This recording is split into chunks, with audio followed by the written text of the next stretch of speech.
തിരുനെൽവേലി ജില്ലയിലെ കരുവേലംകുളം എന്ന സ്ഥലത്തെ ഒരു അമ്പലത്തിലേക്ക് പോകാനിറങ്ങിയതാണ്. നേരം വെളുക്കുന്നതേയുള്ളൂ. കിഴക്ക് ഉയരം കുറഞ്ഞ മലകൾക്ക് മീതെ സൂര്യൻ ഉയർന്നു വരുന്നു. ഗ്രാമങ്ങളിലെ പ്രഭാതങ്ങൾ അത്രമേൽ ഹൃദ്യമാണ്. കാരണം അവ സുന്ദര ചിത്രങ്ങളായി മായാതെ കാലങ്ങളോളം ഹൃദയത്തിൽ പതിഞ്ഞുകിടക്കും. ഞങ്ങളിപ്പോൾ നിൽക്കുന്നത് നാഗർകോവിലിനടുത്തുള്ള എറച്ചക്കുളം എന്ന സ്ഥലത്താണ്. കുറച്ചു ദിവസങ്ങൾക്ക് മുന്നേ ഈ ഒരു ഷട്ടർ സംവിധാനത്തിൻ്റെ വീഡിയോ ഞാൻ പോസ്റ്റ് ചെയ്തിരുന്നു. അന്ന് പക്ഷേ 3 ഷട്ടറുകൾ മാത്രമേ തുറന്നിട്ടുണ്ടായിരുന്നുള്ളൂ. ഇന്നിപ്പോൾ എല്ലാ ഷട്ടറുകളും തുറന്നിരിക്കുന്നതിനാൽ ഈ സ്ഥലത്തിന് വേറൊരു വൈബാണ്.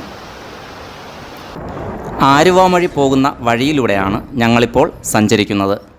അതിരാവിലെ ആയതിനാൽ തിരക്ക് കുറവാണ്. ഈ വഴിയിൽ മലകളോട് ചേർന്ന് അനവധി ഇഷ്ടിക കളങ്ങൾ കാണാൻ കഴിയും. പഴയ വയലുകളാണ് ഇപ്പോൾ ഇഷ്ടിക കളങ്ങളായി മാറിയിരിക്കുന്നത്.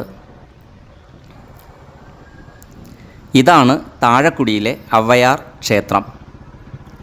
ഇവിടുത്തെ ആടിച്ചൊവ്വ ഉത്സവം ഏറെ പ്രശസ്തമാണ്. സ്ഥലം തമിഴ്നാടാണെങ്കിലും കേരളത്തിൽ നിന്നും ഉള്ളവരാണ് ഇവിടെ കൂടുതലായും എത്തുന്നത്. കുറച്ചുകൂടി മുന്നിലെത്തിയാൽ ചെമ്പകരാമൻ പുത്തൂർ എന്നൊരു സ്ഥലമാണ്.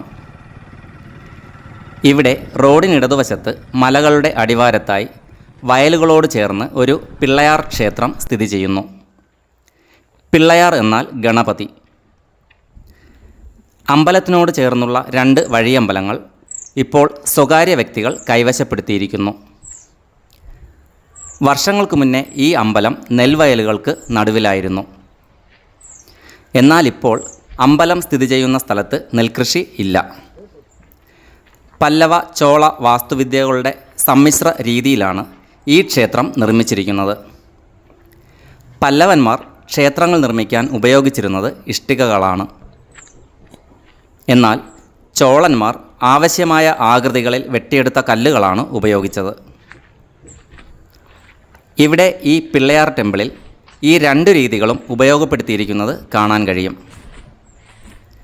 അമരാവതി വാസ്തുവിദ്യയുടെ സ്വാധീനത്തിൽപ്പെട്ട പല്ലവ രാജവംശത്തിൻ്റെ പരമ്പരാഗത രീതിയിലാണ് ചോളന്മാർ അവരുടെ ക്ഷേത്രങ്ങൾ നിർമ്മിച്ചത് എന്നതാണ് ചരിത്രം. അത്രയും പഴക്കമുള്ള ഈ ക്ഷേത്രം ജീർണതകളെ അവഗണിച്ച് കാലത്തെ അതിജീവിച്ച് ഇപ്പോഴും ഇവിടെ തല ഉയർത്തി നിൽക്കുന്നു. ഇതുപോലെയുള്ള നിർമ്മിതികൾ പൈതൃക സ്മാരകങ്ങളായി നിലനിർത്തപ്പെടേണ്ടിയിരുന്നവ ആണ്. എന്നാൽ അങ്ങനെയുള്ള ശ്രമങ്ങളൊന്നും ഇവിടെ കാണാനില്ല.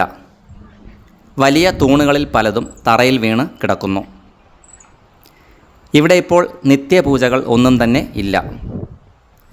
ആരും തന്നെ ഇവിടെ ഇല്ലാത്തതിനാൽ കൂടുതൽ വിവരങ്ങൾ അറിയാൻ കഴിയുന്നുമില്ല.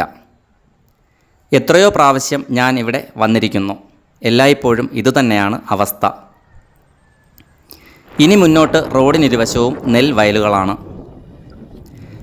ആലുവാമൊഴിയിലെ കാറ്റാടിപ്പാടങ്ങൾ ഇവിടെ നിന്നുമാണ് തുടങ്ങുന്നത്. ഇവിടെ മലകൾക്കിടയിലെ വിടവിലൂടെ സദാസമയവും ശക്തമായി കാറ്റ് വീശിക്കൊണ്ടേയിരിക്കും. അതിനാൽ തന്നെ ഏഷ്യയിലെ ഏറ്റവും വലിയ കാറ്റാടിപ്പാടമാണ് ഇവിടെയുള്ളത്. പശ്ചിമഘട്ടത്തിൻ്റെ തെക്കേ അറ്റത്തുള്ള തന്ത്രപ്രധാനമായ പർവ്വതച്ചുരം ആണ് ആലുവാമൊഴി ചുരം.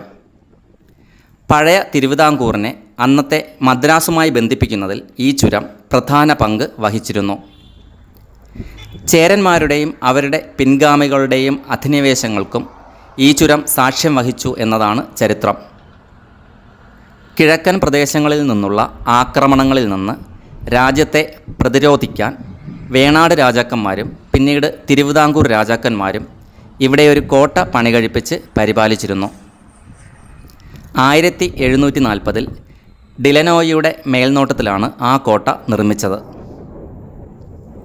വേലുത്തമ്പി ദളവയുടെ വിശ്വസ്തരായ സൈനികരിൽ നിന്ന് 1809 ഇംഗ്ലീഷ് ഈസ്റ്റ് ഇന്ത്യ കമ്പനി ആ കോട്ട പിടിച്ചെടുത്തു. കോട്ടയുടെ അവശിഷ്ടങ്ങൾ ഇപ്പോഴും ആലുവാമൊഴി റെയിൽവേ സ്റ്റേഷന് സമീപത്തായി കാണാം. എന്നാൽ റെയിൽവേയും പുരാവസ്തു വകുപ്പും അതിനെ പൂർണ്ണമായും അവഗണിച്ചിരിക്കുന്നു. വഴിയിലായി കണ്ടൊരു താമരപ്പാടം നിറയെ പൂക്കൾ. സാധാരണയായി ഇങ്ങനെയുള്ള പാടങ്ങളിൽ ചെളി കാരണം ഇറങ്ങാൻ കഴിയില്ല. ഇവിടെ പക്ഷേ കൂടുതൽ ഭാഗവും വരണ്ടു കിടക്കുന്നതിനാൽ പൂക്കളുടെ അടുത്തുവരെ പോകാൻ കഴിയും. ചുവന്ന താമരപ്പൂക്കളും വെള്ള താമരപ്പൂക്കളും ഇവിടെ വിടർന്നു നിൽപ്പുണ്ട്. മുന്നിലായാണ് ആലുവാമൊഴി പട്ടണം. റോഡിൽ നല്ല തിരക്കാണ്.